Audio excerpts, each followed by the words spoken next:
할렐루야. 오늘 은혜 받으실 하나님의 말씀은 영광에 참여하라라는 제목으로 은혜를 나눕니다. 김승태의 저서 강한 자에게 호랑이처럼 약한 자에게는 비둘기처럼이라는 책이 있습니다.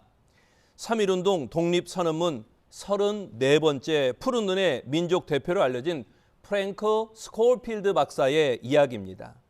그에 관련된 글과 사진 자료를 모은 책이 바로 강한 자에게 호랑이처럼 약한 자에게 비둘기처럼이라고 하는 책입니다. 스코필드는 평생토록 한국에서 활동한 의료 선교사였습니다. 27살 때 1916년 세브란스 의학전문학교를 교수로 한국에 들어와 수의학을 가르치며 복음을 전파하였습니다. 그가 3.1운동 때 목격한 것을 사진과 기사로 세계에 알렸던 인물입니다. 3.1운동 다시 제암교회에 방화를 일으켜 마을 신자 26명을 죽인 일본 경찰과 군대의 포악상을 사진에 담고 목격한 사실을 기사로 작성하여 세계 언론에 알렸습니다. 수원에서 서울로 가는 기차에서 매국노 이완용을 만났습니다. 이완용이 스코필드에게 이렇게 물었습니다. 어떻게 하면 기독교 신자가 될 수 있어? 그러자 스코필드는 이렇게 대답했다고 합니다. 먼저 2천만 동족에게 사죄하고 하나님을 믿으시오. 그리고 사이토 마코토 총리를 만났다고 합니다. 그리하여 일본의 만행을 비난하고 한국의 식민 지배를 그만둘 것을 요청하였다고 합니다. 서대문 형무소 그리고 대구 형무소를 찾아다니며 노순경, 유관순, 어윤희 등 독립운동 수감자들을 만나 그들을 위로하기도 하였습니다. 스코필드의 한국 이름은 석호필입니다. 그는 19살에 영국에서 캐나다로 이민을 갔습니다. 농장에서 고생하며 학비를 모아 토론토 수의과 대학에 들어갔습니다. 그가 대학 2학년 때 소아마비에 걸리게 되었고 왼쪽 팔과 오른쪽 다리를 쓰지 못하게 되었다고 합니다. 하지만 비장한 각오로 한 손에 지팡이를 짚고 다니며 억척같이 공부하여 세균학으로 수의학 박사학위를 받게 되었습니다.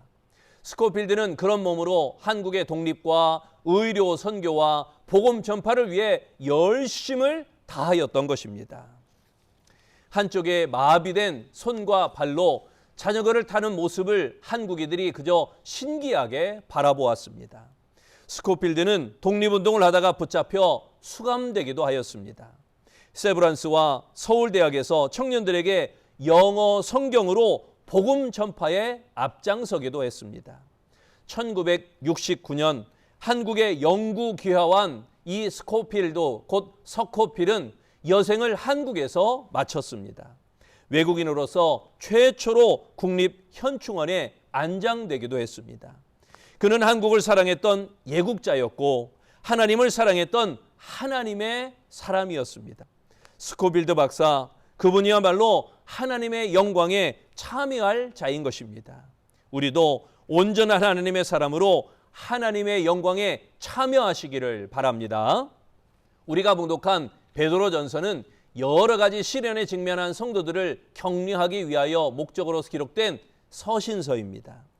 본문 5장은 교회 지도자들의 사역하는 자세와 겸손에 관한 내용이 수록되어 있습니다. 교회에서 바른 자세로 일하라라고 말씀하는 것입니다. 그때 목자장이신 예수님께서 나타나실 때 시들지 않은 영광에 참여하게 될 것이다. 이렇게 격려하고 있습니다. 교회의 일을 맡은 이들은 사명을 마쳤을 때 하나님의 면류관이 주어지는 영광에 참여할 것을 마음에 새기고 충성스럽게 일해야 한다고 말하고 있습니다. 1절에 말씀합니다. 그리스도의 고난의 증인이요 나타날 영광에 참여할 자니라. 여기에 영광에 참여할 자는 영광에 참여할 것을 보장받은 자라는 의미입니다. 베드로의 말은 고난은 단지 고난받는 것으로 끝나지 않는다면서 그것을 위로하고 있는 것입니다. 장차 그리스도께서 나타나실 때 영광에 참여하게 될 것이다. 이렇게 강조하고 있는 것입니다. 하나님의 영광에 참여할 자는 대단한 성공을 거둔 자가 아니라 바로운 동기와 바른 자세로 사명을 감당한 자인 것입니다. 눈앞에 보이는 성공만 얻으면 된다. 눈앞에 당장에 보이는 성공만 얻으면 된다. 이런 비성서적 방법을 동원해서는 안 된다는 것입니다. 진리를 행하는 자만이 장차 나타날 영광에 참여할 수 있는 것입니다. 당장 눈앞에 상급이 없다고 낙심하지 말아야 됩니다. 오직 하나님에 대한 사랑으로 일하는 자가 되어지시기를 바랍니다. 그렇다면 장차 나타날 영광에 참여할 자는 누구인가? 첫째, 자원함으로 하는 자입니다. 비바람이 몰아치는 어느 늦은 날 밤, 미국 필라델피아의 작은 호텔에 노 부부가 들어오게 되었습니다.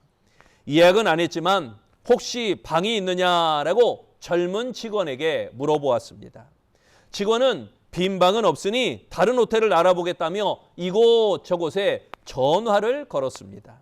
하지만 다른 호텔에도 역시 방은 없었습니다. 직원은 노 부부에게 이렇게 말했습니다. 죄송하게도 객실이 없습니다. 이처럼 비도 오고 새벽 1시나 되었으니 누추하지만 제 방에서 주무시면 어떨까요? 노 부부는 달리 갈 곳도 없고 해서 그 청년의 방에서 묵기로 하였습니다. 그렇게 그 직원의 방에서 하룻밤을 보내게 되었던 것입니다. 다음 날 아침 이 노 신사는 직원에게 다음과 같이 그 고마운 마음을 표현했습니다. 당신은 미국에서 가장 큰, 제일 큰 호텔의 매니저가 되어야 될 사람 같군요. 내가 언젠가 당신을 위하여 호텔을 하나 지어드리지요. 그 직원은 이 말을 듣고 2년이 지난 후 뉴욕행 왕복 비행기표와 함께 노 신사의 초청 편지를 받게 되었습니다. 노 신사는 뉴욕에 도착한 그를 궁전 같은 호텔로 데리고 갔습니다. 그리고 이렇게 말합니다. 이 건물이 2년 전 내가 당신에게 약속했던 호텔입니다. 오늘부터 당신은 이 호텔의 총 지배인입니다. 그 호텔은 월드오프 아리스토텔리아 호텔의 시초인 월드오프 호텔이 있던 것이었습니다.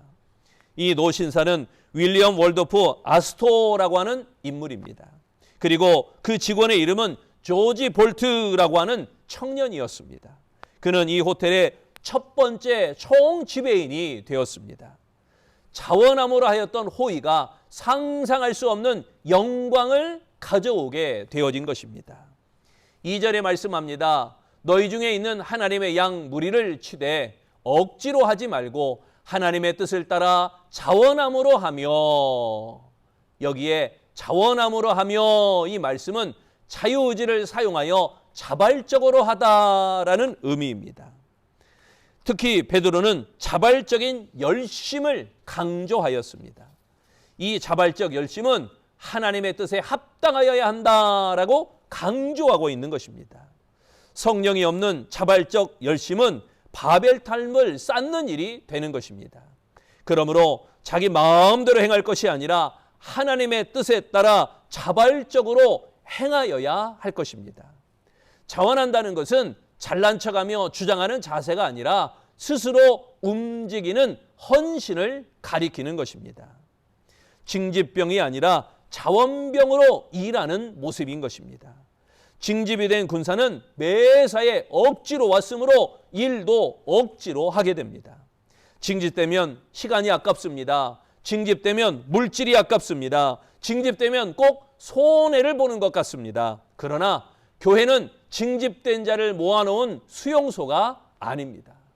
교회는 자원하여 mon을 드리는 그러한 곳이 되어야 하는 것입니다.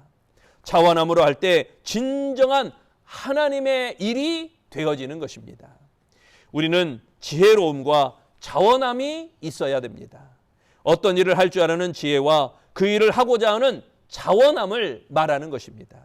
이 둘은 함께해야 합니다. 맡겨주신 일을 하나님의 뜻에 따라 자원함으로 할 때 장차 나타날 영광에 참여하는 아름다운 성도가 되어지시기를 바랍니다.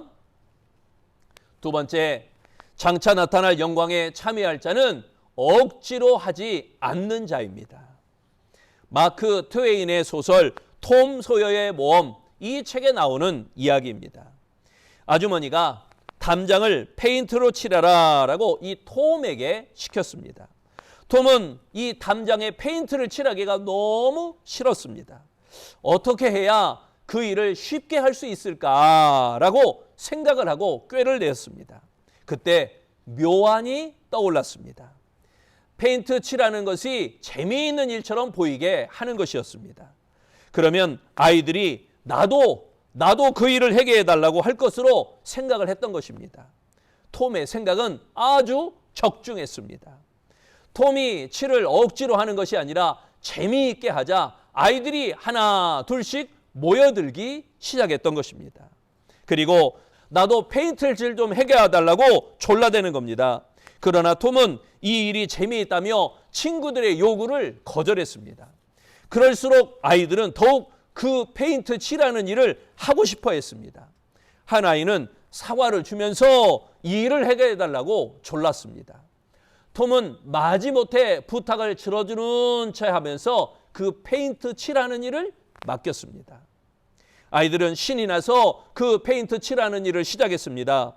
톰은 그렇게 손쉽게 페인트 칠하는 일을 마칠 수가 있었습니다. 꾀를 냈던 톰이지만 자기 손을 하나도 쓰지 않고 그 일을 마칠 수 있었던 것입니다. 어떻게요?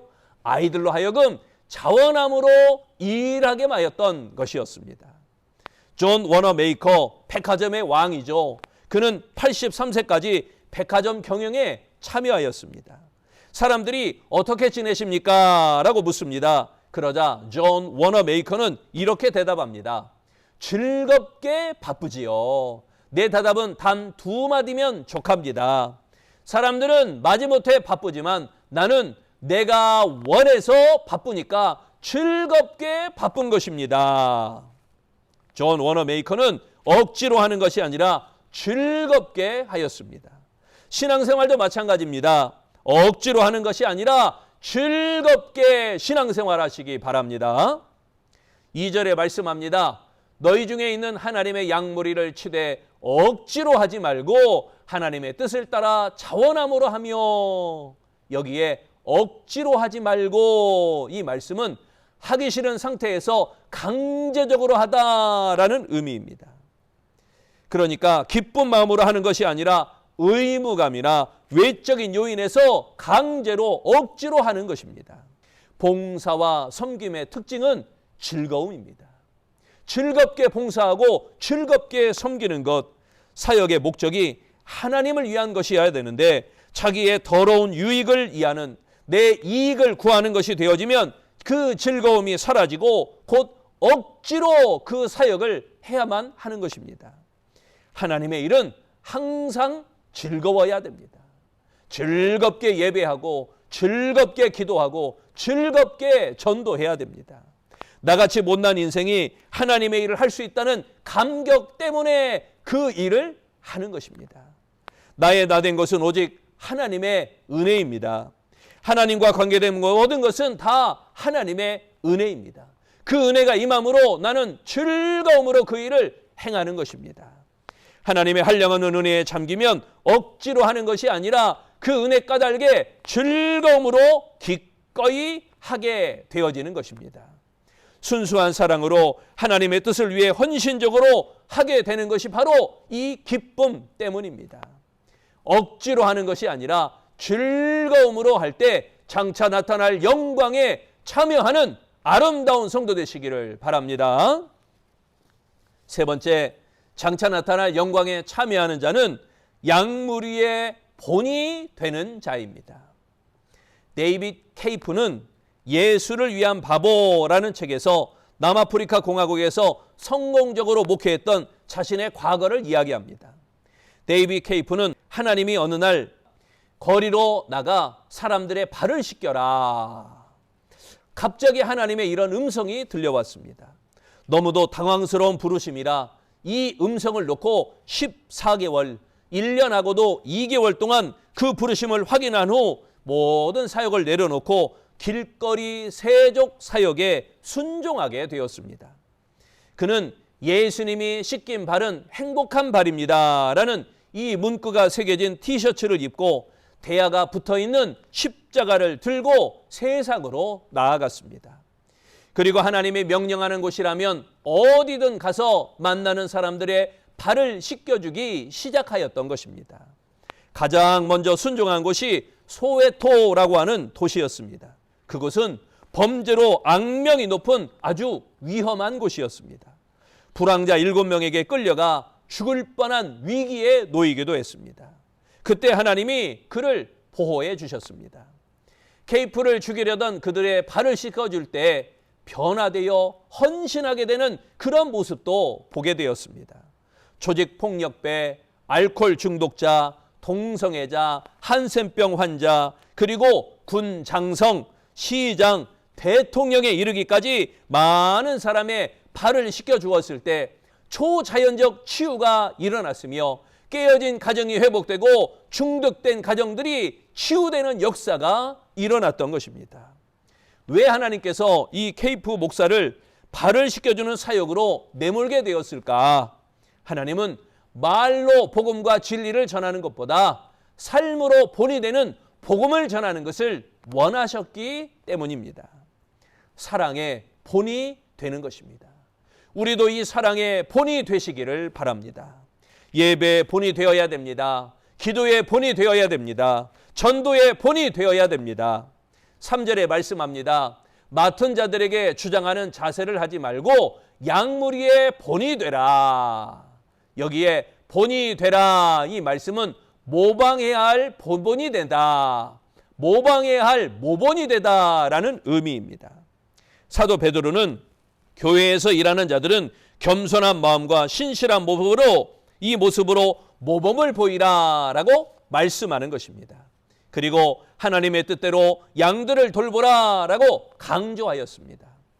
양무리를 돌보는 자세는 주장하는 자세가 아니라 본이 되어야 하는 자세입니다. 본으로 보여주는 것만이 만마디의 말보다 확실하게 사람을 변화시키는 능력이 나타나는 것입니다. 그러기에 겸손한 모습으로 섬겨야 됩니다. 그러기에 양들은 말한 대로가 아니라 본대로 따라가는 것입니다. 자녀의 모습 또한 우리의 모습을 닮게 되어 있습니다. 그들이 잘못되었다면 우리가 본을 잘못 보였기 때문입니다. 사랑과 섬김의 본을 보이는 아름다운 성도 되시기를 바랍니다. 사랑과 섬김의 본을 보이는 복 있는 부모가 되어지시기를 바랍니다. 희생과 헌신의 본을 보여야 됩니다. 축복과 행복의 본을 보여야 됩니다. 예수님을 본받는 자가 되어서 예수님의 모습을 확실하게 보여주며 장차 나타날 영광에 참여하는 아름다운 성도가 되시기를 축원합니다. 크니투스 망대라는 말이 있습니다. 크니투스는 고대 이집트의 유명한 건축가였습니다. 그는 바로 왕을 위하여 망대를 지으라라는 명령을 받게 됩니다. 망대를 건축하면서 거기에다가 벽에 자신의 이름을 새겼습니다. 벽돌 한 돌 위에 큼지막하게 자신의 이름을 새겨 놓았습니다. 그리고 역청으로 그 이름을 가린 다음에 겉에 바로 왕의 이름을 다시금 새겼습니다. 그러니까 벽돌에 자기 이름 새기고 역청을 발라서 그 위에 바로 왕의 이름을 새긴 것입니다. 바로의 영광과 명예를 위한 한 것처럼 그것을 가장해 놓은 것입니다. 세월이 지나면 외칠한 벽에 회반죽이 떨어져 나가 자신의 이름만 길이길이 남으리라 이렇게 생각하였던 것입니다. 혹시 우리도 이 크니투스와 같이 어리석은 짓을 하는 그런 모습은 아닙니까? 그리스도인이란 그 이름에 책임을 져야 됩니다. 내가 그리스도인이다. 그러면 그리스도인이라는 책임을 져야 됩니다.